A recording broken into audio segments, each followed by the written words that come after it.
The entire classroom fell silent as Mr. Hargrove pointed a trembling finger at the boy in the worn-out sneakers. "A future janitor," he announced to the laughing class. "That's all you'll ever be." For Liam, that moment of public humiliation rewired his world. But teachers forget, students grow up. And 15 years later, when the failing school needed a savior, the board would introduce their new owner. Mr. Hargrove just never expected it to be him. Liam was the scholarship kid from the wrong side of town, a quiet shadow in a school of privilege. That day, his teacher didn't just insult him, he weaponized a child's poverty for a lesson in shame. Research shows such public humiliation can trigger the brain's survival mode, blocking learning and etching trauma into memory. For Liam, it became a fuel. But what happens when the target of that cruelty grows up? And what happens when the very institution that broke him needs saving? The board called an emergency meeting. The school was bankrupt. Their last hope was a mysterious, anonymous buyer. To understand the depth of the wound, you have to go back to the beginning. Liam's single mother worked 3 jobs just to keep him in that blue blazer uniform, a symbol of a world that never truly let him in. The day of the humiliation wasn't about a wrong answer. It was about a missed $50 field trip fee. Liam had handed Mr. Hargrove a note, not cash. The teacher held the note aloft. "Perhaps your mother is too busy," he'd said, his voice dripping with false sympathy. "Or perhaps some things are simply out of reach." The class tittered. Neuroscience tells us that shame, especially in adolescence, activates the same brain regions as physical pain. For Liam, sitting there in his second-hand shoes, it was a fracture. He didn't tell his mother, he absorbed it. That quiet boy became a ghost in the hallways, perfecting the art of invisibility. But inside, a cold, focused engine was turning over. Every snicker, every sidelong glance from a classmate who'd been part of that moment became a data point, a problem to be solved. He buried himself in books, then in code, teaching himself programming on a donated library computer. His escape wasn't rebellion. It was building a new world, pixel by pixel, where the rules were logical and fair, where no one could be shamed for the contents of their wallet. He got out, a full ride to State University, far from the manicured lawns of his old high school. He graduated top of his class in computer science. By 25, he had co-founded a cloud security startup with 2 friends from his dorm. It was a grind of ramen noodles and all-nighters, a different kind of poverty, but one he controlled. They called their company Bastion. The irony wasn't lost on him. He was building walls no one could breach. Meanwhile, back at Fairhaven Academy, the facade was cracking. The endowment, built on old money and older reputations, was mismanaged. Enrollment had been dropping for a decade as newer, more progressive private schools siphoned off students. The board, chaired by a legacy alum named Charles Whitlock, was in denial. They voted to raise tuition, to double down on exclusivity. It was a death spiral. By the time Liam was 30, Bastion was acquired in a deal worth just over $200 million. His share made him a wealthy man. Fairhaven was 3 months from missing payroll, and the bank was calling in its line of credit. The emergency board meeting was a silent panic. Charles Whitlock smoothed his silk tie. "We have a potential buyer," he announced. "A private equity firm specializing in educational turnarounds. They're offering to assume all debt and inject capital. The condition is total control." The other board members, mostly elderly benefactors, shifted uncomfortably. Total control meant they were out. Their names would come off the letterhead. But the alternative was a very public bankruptcy. They voted yes. The paperwork was drawn up. The signing was set for Friday at 10 a.m. None of them did due diligence. They were too desperate. The firm was called Lyceum Holdings, registered offshore. Its principal was a shadow, and its sole directive, unbeknownst to them, came from a silent partner who monitored every email, every financial disclosure. Liam's revenge wasn't going to be a shout. It was going to be a signature. The night before the meeting, Liam stood before the floor-to-ceiling window of his downtown penthouse. The city glittered below, a circuit board of opportunity. On his tablet was the complete file on Mr. Reginald Hargrove, still teaching at Fairhaven, tenured, a fixture. Photographs showed an older man now gray at the temples, but with the same rigid posture. Liam's finger hovered over the screen. He felt no hot rage, only a profound, chilling clarity. This wasn't about making Hargrove poor. It was about making him powerless, about holding the entire system that enabled him accountable. Friday morning arrived. The The boardroom at Fairhaven was all dark wood and portraits of dead headmasters. The air smelled of lemon polish and anxiety. Charles Whitlock arranged the pens neatly on the blotter. The other board members checked their watches. At 10 o'clock sharp, the oak door opened. But it wasn't a team of slick financiers who walked in. It was one man, mid-30s, wearing a suit that cost more than a teacher's annual salary. He moved with a quiet assurance that immediately commanded the room. Charles rose, forcing a smile.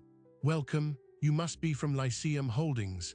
We were expecting a—" "The principal is here," the man said, his voice calm. He didn't sit. He placed a simple leather portfolio on the table. "My name is Liam Thorne." The name meant nothing to Charles, but it meant everything to the one other person in the room who had been instructed to attend, to provide historical continuity. Sitting quietly in the corner, clutching a notepad, was Mr. Reginald Hargrove. His head snapped up. The color drained from his face. His eyes, wide with a dawning, impossible recognition, locked onto the boy from the wrong side of town. The boy he had told a classroom full of witnesses would never be more than a janitor. Liam didn't even glance his way. He opened the portfolio. "Shall we begin?" he said.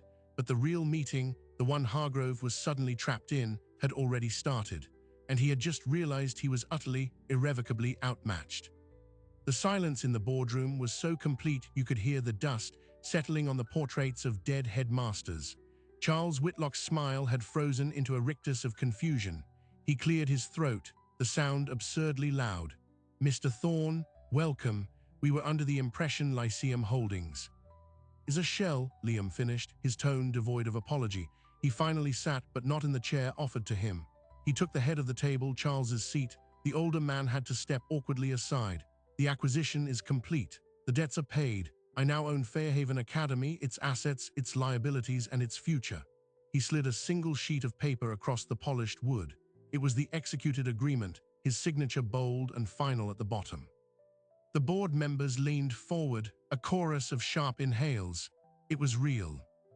Liam's gaze swept the room, passing over Hargrove as if he were another piece of furniture. "Your positions on the board are hereby dissolved. You may serve in an advisory capacity if I request it." He let that hang. The unspoken, which I won't, vibrated in the air. Then he turned his attention to the man in the corner. "Mr. Hargrove, your presence is noted. You will remain." Reginald Hargrove's knuckles were white around his notepad. The cognitive dissonance was physically painful. This man, this confident, wealthy stranger, could not be that boy. The boy was small, quiet, destined for oblivion. This was a predator in a Savile Row suit. I don't understand," Hargrove managed. His voice, usually so commanding in a classroom, was thin. "You will," Liam said. Then he addressed the group. "Fairhaven is failing because it is a relic. It confuses privilege with merit and cruelty with rigor. That ends today." He opened his portfolio. "My first directive, the needs-based scholarship program, is tripled, effective immediately. Funding will come from a reallocation of the athletics reserve and the discretionary fund for what is it called?" He pretended to consult a note. "The headmaster's garden party." Charles Whitlock sputtered. "That's a century-old tradition." "It's a subsidy for champagne and canapes," Liam corrected, without looking up. "The money will now ensure that no student is ever publicly shamed for an unpaid fee again." The words were deliberate, a scalpel. Hargrove flinched as if struck. The meeting continued for 20 brutal minutes. Liam dismantled their world with the calm precision of a surgeon. Outdated curricula cut, mandatory community service for all students instituted. A full audit of every department announced. With each decree, the board's resistance crumbled under the sheer weight of his financial and legal authority. They weren't being consulted, they were being informed. Finally, he stood. "You'll receive a detailed brief by end of day. Thank you for your historical service." It was a dismissal. The board members filed out, shell-shocked, a procession of defeated privilege. Charles Whitlock lingered, a final attempt at dignity. "Young man, you can't just erase history." Liam looked at him, and for the first time, a flicker of something icy showed. "I'm not erasing it, Mr. Whitlock. I'm correcting the record." Charles left, closing the door with a soft, definitive click. And then there were two. Hargrove hadn't moved. He was trying to rebuild his persona, pulling his shoulders back, adjusting his tie. The teacher facing a disruptive student. "Liam," he began, forcing a tone of paternal disappointment. This is quite a stunt, but running a school isn't like coding a computer game. There are nuances you can't possibly. Sit down, Reginald, Liam said. The use of his first name was a deliberate stripping of rank. Hargrove sat slowly. Liam didn't return to the head of the table. He leaned against the window ledge, silhouetted by the light, making Hargrove look up at him, a perfect inversion of the classroom dynamic. You told a classroom of my peers I would be a janitor. Why? Hargrove blinked. He'd prepared for many things, anger, accusations, gloating, but not this cold, analytical question. It was a motivational tool, he said, the old defense reflexively rising. A wake-up call to instill discipline. A wake-up call, Liam repeated, nodding slowly. And what was the diagnosis for the patient who needed this? Shock therapy, poverty, shyness? He pushed off from the window and took a single step closer. You see, I've done my research, on the school, on the board, on you. He reached into his portfolio and extracted a thinner file. Reginald Hargrove, son of a mid-level civil servant. Scholarship student yourself at a lesser private school. Desperately climbed the social ladder, married into a family with a modest trust fund. You've been teaching here for 32 years, tenured, never promoted to department head, published 0 academic papers. Your student evaluations, the confidential ones, consistently note a sarcastic demeanor and favoritism toward affluent students. Hargrove's face was ashen. How did you? I own the servers, Reginald. The financials, the HR files, the sealed complaints. I know about the Henderson girl in 2008, whose parents threatened a lawsuit after you mocked her learning disability, settled quietly with a donation to the library. I know about the 3 separate informal complaints about classroom humiliation filed by guidance counselors between 2012 and 2015, buried by the previous headmaster, who was a golfing buddy of yours. Liam's voice never rose. It was a flat, devastating recitation of facts. You weren't motivating anyone. You were replicating your own insecurities. You were enforcing a hierarchy that kept you feeling safe in the middle. The scholarship kids, the poor kids, the quiet kids, they were the pressure valve, your proof that you'd finally made it to the right side of the desk. The psychological blow was absolute. Hargrove's carefully constructed identity, the respected, stern educator, was being dissected in front of him by his most infamous victim. The room seemed to spin. That's a monstrous distortion, he whispered, but the conviction was gone. Is it? Liam asked. He finally looked at Hargrove with something resembling pity. The brain in a state of humiliation enters a threat response. Cortisol floods the system. The prefrontal cortex, the part responsible for reasoning and learning, goes offline. You weren't teaching, Reginald. You were triggering trauma, and you did it to children. He tossed the file onto the table. It skidded to a stop in front of Hargrove. That's your career, summarized. Hargrove stared at the closed folder as if it were a live snake. His mind raced for an escape, a foothold. What do you want? He asked, his voice hollow. An apology? Fine, I apologize. It was a different time. I may have been overzealous. Liam almost smiled. It was the most frightening expression Hargrove had ever seen. An apology is a social transaction to make the perpetrator feel better.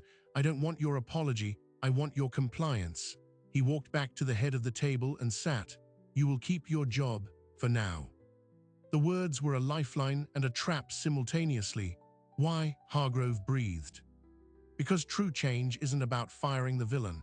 It's about changing the system so the villainy is impossible. You are going to help me do that. You are going to become the face of the new Fairhaven.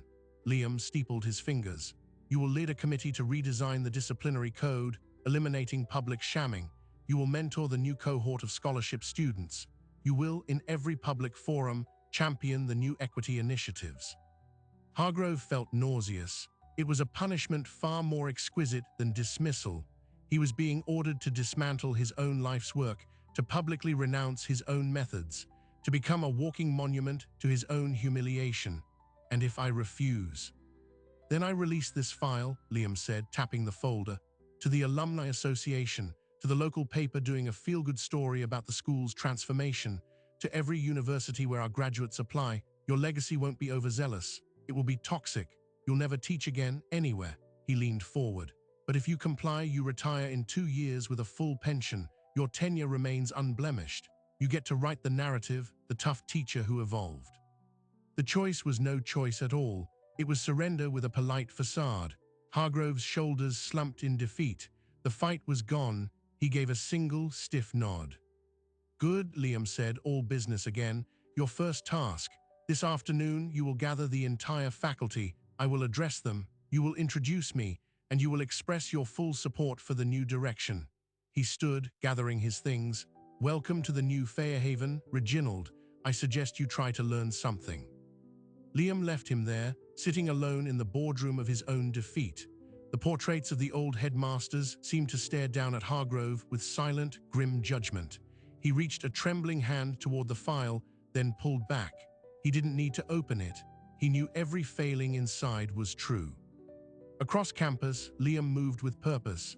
His phone buzzed. It was his assistant, Maya. The faculty have been assembled in the auditorium. They're anxious. Also, a Mrs. Elena Vance is here to see you. She says she's your 9th grade English teacher, she heard. A ghost of a real smile touched Liam's lips. Mrs. Vance, the one teacher who had slipped him books from her own shelf, who had written, "Ignore the noise, your voice matters," on an essay. Tell her I'll see her right after. And Maya, make sure Hargrove is in the front row for the assembly. The faculty auditorium was a sea of uncertain faces. Whispers rippled through the rows. The old guard, men and women who had taught there for decades, sat with crossed arms. Younger teachers looked more curious than defensive. Hargrove walked in, eyes down, and took a seat at the very end of the front row, a man trying to become a ghost. Liam entered from the side door. He didn't go to the podium. He walked to the center of the stage and stood there, hands in his pockets, surveying the room. The whispering died. "My name is Liam Thorne," he said, his voice carrying easily in the quiet room. "Some of you may have heard of me. I am, as of this morning, the owner of this school." A low murmur. He let it settle. "I'm not here as a philanthropist. I'm not here as an avenging angel. I am here as a former student who remembers what this place feels like from the other side of the desk." He paused, making eye contact with a few teachers in the middle rows. "I remember the brilliance. I also remember the cruelty. And the research is unequivocal. Cruelty is a failure of pedagogy, not a feature of it." He began to walk slowly across the stage. "The new initiatives will be challenging. They will append traditions some of you hold dear. You will have questions, you will have doubts. My door is open for those conversations, but understand this." He stopped, his voice hardening just a fraction. "The mission is no longer to sort the privileged from the rest. It is to unlock potential in every student who walks through those doors. For those who share that mission, you will find in me a passionate ally and all the resources you need. For those who do not," he didn't finish the sentence. He didn't need to. "We will begin with a full curriculum review led by a committee of your peers.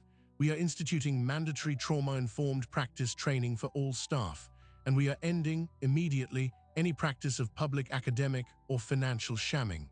He glanced, almost imperceptibly, at the profile of Hargrove in the front row. The man had shrunk into his seat. "This is not the end of Fairhaven's legacy," Liam concluded, his tone shifting to something more visionary. "This is the start of a better one where the measure of our success isn't just the colleges our students get into, but the adults they become. Thank you for your time. I look forward to working with you." There was no applause, just a stunned, heavy silence, then the rustle of people standing, the low buzz of 100 urgent conversations beginning. Liam stepped off the stage and was immediately surrounded by a few brave younger teachers with questions. He answered them patiently, his focus complete. From the edge of the room, watching with tears in her wise old eyes, was Mrs. Elena Vance. She didn't approach the scrum. She just watched the boy she'd believed in hold a room of adults in the palm of his hand. She nodded once, to herself, and turned to leave. Liam's phone buzzed again as he extricated himself. "Maya, Mr. Thorne, there's a problem. A group of senior parents, led by a Mr. and Mrs. Davenport, are in the main office. They're demanding to see you. They're saying the new scholarship plan dilutes the exclusivity of the school and threatens their children's college placements. They're quite angry." Liam's expression didn't change. He had expected this. The first counterattack from the old guard, not the teachers, but the clients, the parents who paid for prestige. "Tell them I'll be there in 5 minutes," he said. Then he added, "And Maya, please ask Mr. Hargrove to meet me there. Tell him his presence is required." The battle for the soul of Fairhaven was no longer a private, psychological duel in a boardroom. It was about to go public, and the first shot across the bow had just been fired by people with deep pockets, social influence, and a fierce desire to protect the world that had favored them. Liam straightened his cufflinks. He was no longer just facing the ghost of his own past. He was facing the living, breathing engine that had created it. And he knew, for his new world to survive, this engine had to be dismantled, not with a file, but in front of everyone. The Davenports did not walk out quietly. They slammed the door. The sound was a starting pistol. By that evening, a private chat group for Fairhaven's legacy families was exploding. Messages flew back and forth, a digital panic room of privilege. "He's turning it into a charity. Our kids will be tutoring the scholarship cases. The Ivy League won't look twice." A plan crystallized with alarming speed.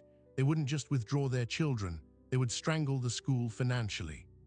A coordinated mass withdrawal, timed to trigger a clause in the tuition agreements that could force a return of the semester's fees. They called it Operation Safeguard. Liam learned of it not from Maya, but from a different source entirely. His phone rang at 7 p.m. It was Charles Whitlock, his voice a mixture of grim satisfaction and residual anger. "They're organizing, Thorne. The Davenports, the Carlyles, the whole lot. They're pulling out, all at once. They think it will bankrupt you and force a sale back to more suitable management." "Why are you telling me this?" Liam asked, watching the city lights from his apartment. A long pause. "Because I built that school's reputation over 30 years. I won't see it destroyed by a mob of entitled parents any more than by an idealist. This isn't about you anymore. It's about the institution." It was the first hint of an alliance, however uneasy. Liam thanked him and hung up. The threat was real. If 20-30 families withdrew simultaneously, the cash flow would indeed seize up. The returned fees would drain the operating reserve he'd just established. He could cover it from his personal wealth, but that was a bottomless pit and a PR disaster, the rich outsider propping up his failed experiment. He needed to stop the exodus before it began. His next move was counterintuitive. He didn't call a lawyer, he called a journalist, not from the society pages, but from the education desk of the city's largest newspaper. He invited her to campus the next morning for an exclusive tour and interview. "Come see the new Fairhaven," he said, "before the old one tries to burn it down." Meanwhile, the parents' plan hit its first snag. Their children, teenagers, are not passive cargo. Texts filtered from student phones to Liam's small, loyal administrative staff. "My dad is being so embarrassing. Jenna's actually cool. I don't care that she's on scholarship. If I have to transfer for senior year, I'll die." A rift was opening between the parents' social fortress and the students' lived reality. The new initiatives, for all the adult panic, were popular. Less pressure, more support, a sense of something fresh. The next morning, the journalist, a shrewd woman named Anya Desai, walked the halls with Liam. He showed her the planned tech lab, the discussions with teachers about the new curriculum. He was candid. "Change is frightening. Some families equate equality with dilution. I equate it with excellence." Then, as if on cue, they turned a corner into the main lobby and came face to face with a group of 5 parents, led by a red-faced Mr. Davenport, handing out glossy flyers to arriving staff. "Save FAIHAVEN," the flyers read, with a list of demands. "Fire Liam Thorne, reinstate the old board, suspend the scholarship expansion." Anya's eyebrows went up. Liam didn't flinch. He walked right up. "Good morning, I see you've made pamphlets." Davenport sputtered, caught off guard by the reporter's presence. "This is a private matter."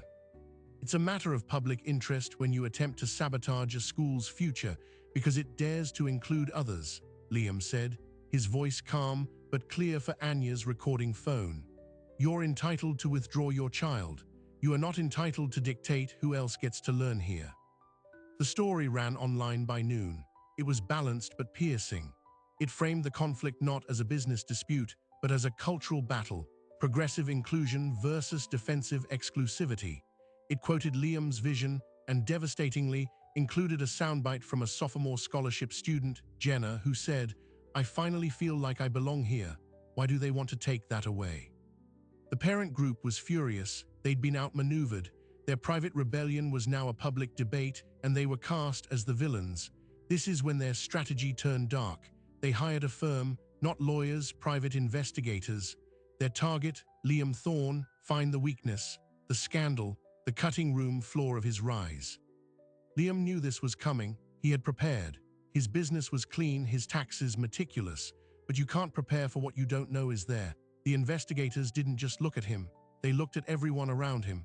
They dug into the Bastion acquisition. They found a dismissed wrongful termination lawsuit from an early employee, standard startup drama. But they also found a name, Alex Rourke, Liam's first and only serious business partner before Bastion. A falling out that was legendarily quiet. No lawsuit, just a silence. Parents investigator tracked Alex down, now living abroad. And Alex, still nursing a decade-old grievance over disputed equity share, was happy to talk. He didn't have dirt on fraud. He had something more nuanced, more human. Liam's brilliant, Alex said over a crackly overseas line recorded by the investigator. But he's ice. He sees people as variables in an equation. If you're not part of the solution, you're removed. He doesn't get angry. He just deletes. The parents had their narrative. Liam Thorne wasn't a reformer.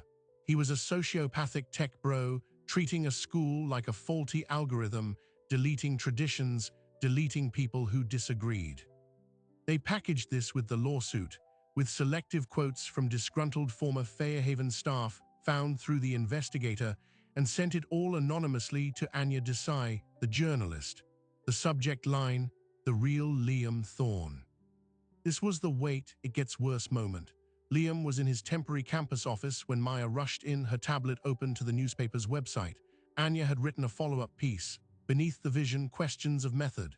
It presented the parents' allegations, giving Liam right of reply, which he gave via terse email, baseless character assassination from those resisting change. But the damage was the framing. The pure, redemptive hero narrative was now murky, complicated. The parent group, emboldened, went public with their demands. They held a press conference on the steps of the old administration building. They didn't just call for Liam's removal. They called for a preservation trust to take over, invoking historic building codes and alumni sentiment. The story was now a full-blown crisis, splashed across local news. Liam watched the coverage, his face unreadable, the institutional resistance he expected.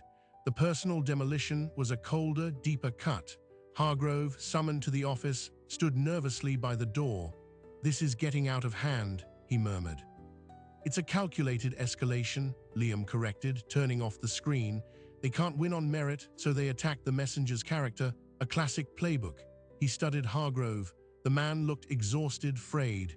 "You've been quiet through all this, Reginald. What do your friends among the faculty say?" Hargrove looked at the floor. "They're scared of the parents, of the chaos, of you." He finally met Liam's gaze. "Some think you brought this on yourself, that you moved too fast." "Justice delayed is justice denied," Liam quoted, though it sounded hollow even to him. For the first time, a fissure of doubt appeared. Had his clinical, systemic approach failed to account for the human heart's resistance? Was he, as Alex claimed, just deleting problems? It was then that Mrs. Elena Vance asked to see him. She came not to his office, but requested he meet her in the now-empty school library. She stood by the shelves where she'd once slipped him books. "They're going for your throat, Liam," she said without preamble, "and they're using the truth, bent out of shape, to do it." "Is it bent?" Liam asked, the vulnerability startling them both. "Am I just solving for X, treating this place like a broken line of code?" Mrs. Vance smiled, a sad, wise curve of her lips. "You were always going to be the scalpel, dear boy. The system here was sick, it needed cutting, but a surgeon isn't judged by the cut alone, but by the healing that follows." She reached out and took his hand, her skin papery and warm. "You focused on Hargrove, on the board, on the policies. You forgot to heal the community. You gave them fear, not a story they could be part of." Her words landed like a truth he'd been avoiding. He'd been so focused on dismantling the machine of his own humiliation that he'd neglected to build a new home for everyone else inside it. The parents, even the resistant teachers, were terrified of losing their place, their identity. He offered them justice, but not security. As he walked Mrs. Vance out, his phone buzzed. It was Charles Whitlock again, his voice urgent. "Thorne, you need to see this. Now, they didn't stop with you." He'd forwarded an email. The parent coalition in their dossier to the press had included an appendix. Buried on page 18 was a scanned document from 20 years ago, a confidential memo from the headmaster to the board finance committee.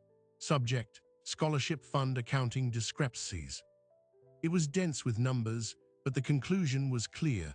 For years, a portion of the donated scholarship fund had been quietly diverted to cover operating shortfalls and discretionary projects, like the headmaster's garden party.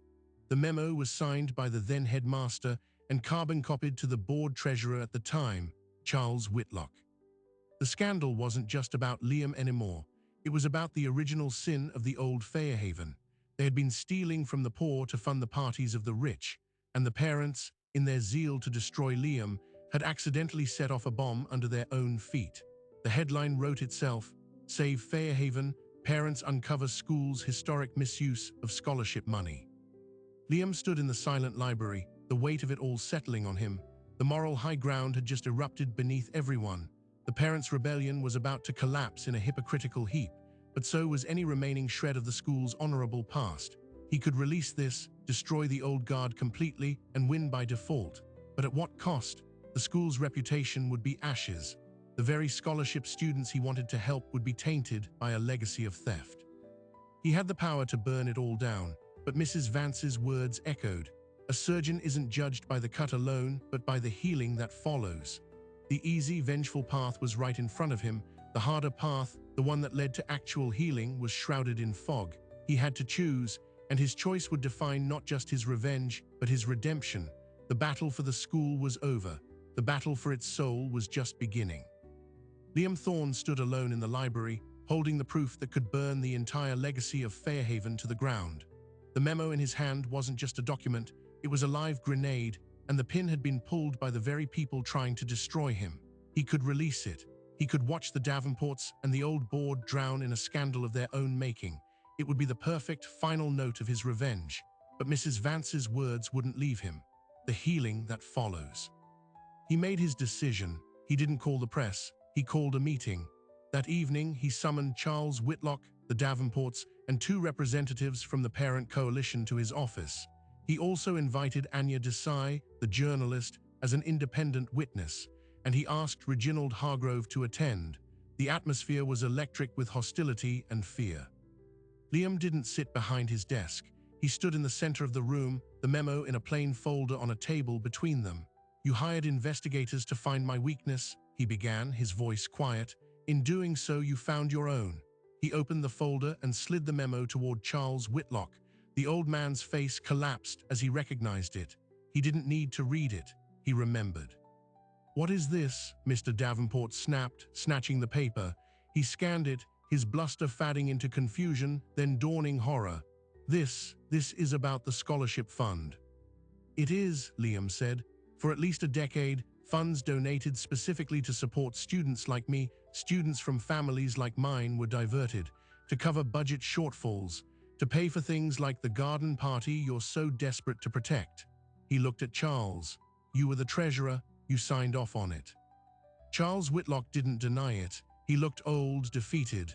"It was a different time. The endowments were down. We thought it was temporary. We intended to pay it back." "With what?" Liam asked, not unkindly. "With more donations from families who believed they were helping." He turned to the parents. "This is the institution you're fighting to save, one that literally took from the poor to entertain the rich, and you uncovered it in your dossier."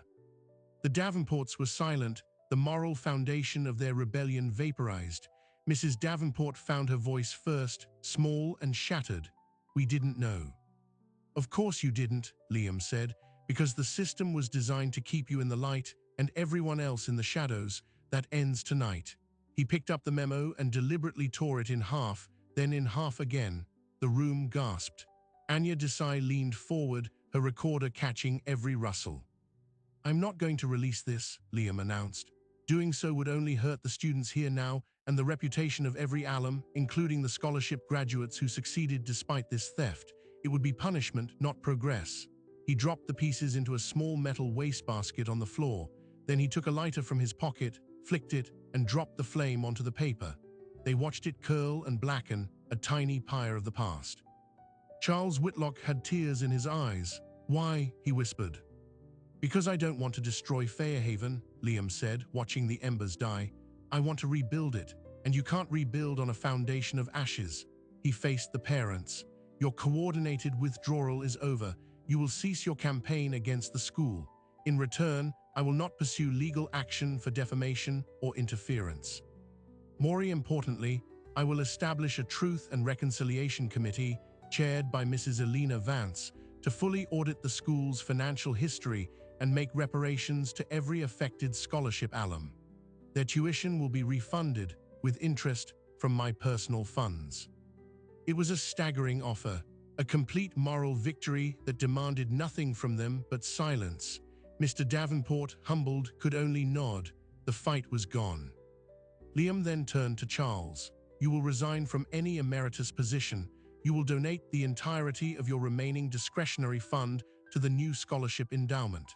And you will personally apologize, in writing, to every living alum you can find who was on scholarship during those years." Charles bowed his head in assent. It was a gentler end than he deserved, and he knew it. Finally, Liam looked at Hargrove, who had been a silent statue in the corner. "Reginald, you have a choice now too. You can continue the path I set for you, helping to build the new disciplinary code, mentoring students, or you can resign. But if you stay, you will do one more thing." Hargrove looked up, wary. "What?" "You will sit on the Truth and Reconciliation Committee with Mrs. Vance," Liam said. "You will hear firsthand the stories of the students who came after me, the ones you and your colleagues hurt. You will listen, and you will learn what your motivational tools actually cost." It was the most profound punishment yet, forced empathy, forced to witness the ripple effects of his cruelty. Hargrove's throat worked. He glanced at the burnt paper in the bin, then at the defeated parents, then at Liam's unwavering gaze. He saw no malice there, only a terrible, clear-eyed justice. He gave one sharp, jerky nod. "I'll stay, and I'll listen." The meeting broke up. The parents left, chastened. Charles Whitlock left, a broken man. Anya Desai stayed behind, her expression one of deep respect. "You could have crucified them," she said. "I didn't need to," Liam replied. "They crucified themselves. I just offered a way down from the cross." The story Anya wrote the next day wasn't about scandal. It was about redemption. Headline: "The New Owner's Calculus, Justice Over Vengeance." It detailed the new committee, the reparations fund, and the end of the parent revolt. The court of public opinion, which had been turning against Liam, swung decisively in his favor. Enrollment inquiries, which had stalled, surged, not from the old legacy families, but from a new, diverse generation of parents who wanted their children in a school that valued integrity over exclusivity. The work was hard, slow, and unglamorous. The curriculum committee met for long hours. Hargrove, true to his word, attended the Truth and Reconciliation sessions. Mrs. Vance later told Liam that after the third meeting, Hargrove had broken down crying after hearing a former student describe how his humiliation led to years of social anxiety. It was the first crack in the man's armor. He didn't become a saint, but he became quieter, more thoughtful. He started actually listening to his students. A year passed. Fairhaven Academy, once bleeding money and prestige, found a new equilibrium. It wasn't the top-tier status factory it once was. It was something better, a community. The new scholarship students thrived. Test scores, after an initial dip during the transition, began to climb. Colleges, intrigued by the school's well-publicized transformation, started recruiting again, valuing the unique perspective of its graduates. Liam was in his office, reviewing plans for a new science wing, when Maya buzzed in. "Mr. Thorne, there's a delivery for you, a personal one." It was a small, wrapped package. Inside was a book, a first edition of To Kill a Mockingbird. A note was tucked inside, in a shaky, formal script. "Liam, I found this at an estate sale. I remembered it was a favorite of yours, though you never got to read it from my shelf. I thought you should have it. For what it's worth, I am sorry, not because you own the school, but because I was wrong." Hargrove. It wasn't a grand apology. It was specific, personal, and cost the man something. Liam ran his fingers over the embossed cover. He felt no surge of victory, only a quiet closure. The boy in the worn-out sneakers had finally been seen. The final surprising detail came a week later. Liam was visiting his mother, now retired, and living in a comfortable apartment he'd bought for her. Over tea, she handed him a faded envelope. "I found this cleaning out the old boxes. I should have given it to you years ago." It was a letter on Fairhaven Academy letterhead, dated the year after his humiliation. It was from the headmaster's office. It stated that due to a clerical error, Liam's scholarship fund had been underdisbursed, and a sum of $1,200 was being returned to his family. A check had been enclosed, long since cashed. His mother had used it to pay their heating bill that winter. "I thought it was a mistake in our favor," she said. "I was just so grateful." Liam stared at the letter. The date, the amount, it aligned perfectly with the first year of the fund diversions in the memo. The clerical error was the cover. The returned money was a tiny, secret fragment of the stolen funds, likely sent when the risk of discovery grew too great. His family's survival that winter, the warmth in their apartment, had been paid for by the very injustice he had just spent a year unraveling. The circle was so complete, it took his breath away. He framed the letter and hung it in his office at Fairhaven, next to the first edition from Hargrove. A reminder that change is never just about the grand gestures, but about the thousand small, unseen corrections. The healing had followed the cut. On the first day of the next school year, Liam stood at the main entrance, greeting students. He shook hands with nervous freshmen, nodded to returning seniors.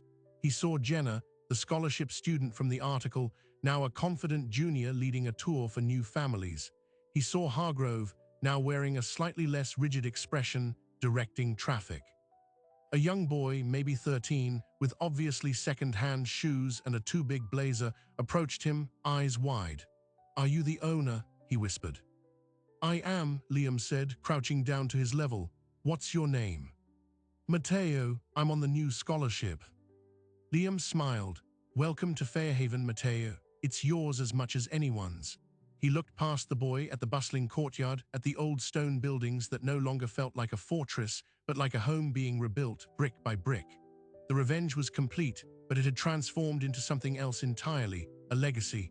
And as the bell rang, signaling the start of a new day, Liam Thorne knew his work. The real work was just beginning. So what do we take from a story like this? It would be easy to see it as a simple revenge fantasy, the underdog winning in the end. But the deeper truth is far more profound. Liam Thorne didn't just buy a school to fire a cruel teacher. He bought it to break a cycle. Research on what's called public humiliation-type education shows it's a trauma that replicates itself, where victims often become perpetrators, passing the hurt to a new generation. Liam had the rare power and perspective to stop that wheel from turning. The real victory wasn't in the boardroom confrontation or the silenced parents. It was in the quiet choice to burn the damning memo, to offer a path to redemption instead of ruin. It was in forcing a man like Hargrove to listen, to truly hear the echoes of his own actions.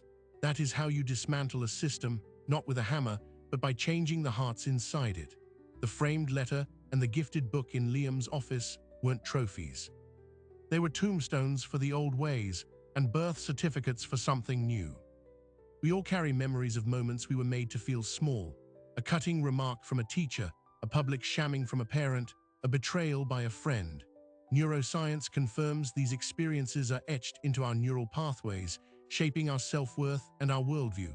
But Liam's story asks us a difficult question. What if our greatest power lies not in forgetting those wounds, but in transforming their meaning? What if the very memory of humiliation can become the blueprint for building a world where no one else has to feel it? The classroom is a microcosm of society. The hierarchies, the cruelties, the quiet acts of courage, they all exist out here, in our offices, our communities, our homes. Every day we choose whether to replicate the patterns we inherited or to interrupt them with an act of unexpected grace. Liam chose to build a bigger table, not a higher wall. He understood that true justice isn't about swapping who's on top and who's on the bottom.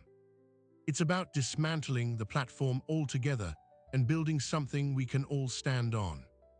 Now I want to hear from you. Have you ever carried a moment of humiliation that later fueled a positive change in your life or in the life of someone else? Or have you been the one to offer a second chance that changed everything? Drop your story in the comments below. Because these conversations, these shared experiences, are how we rewrite the script together. If this story moved you, subscribe. We tell these narratives not just for the catharsis, but for the change they inspire. Remember, the future isn't just something that happens to us.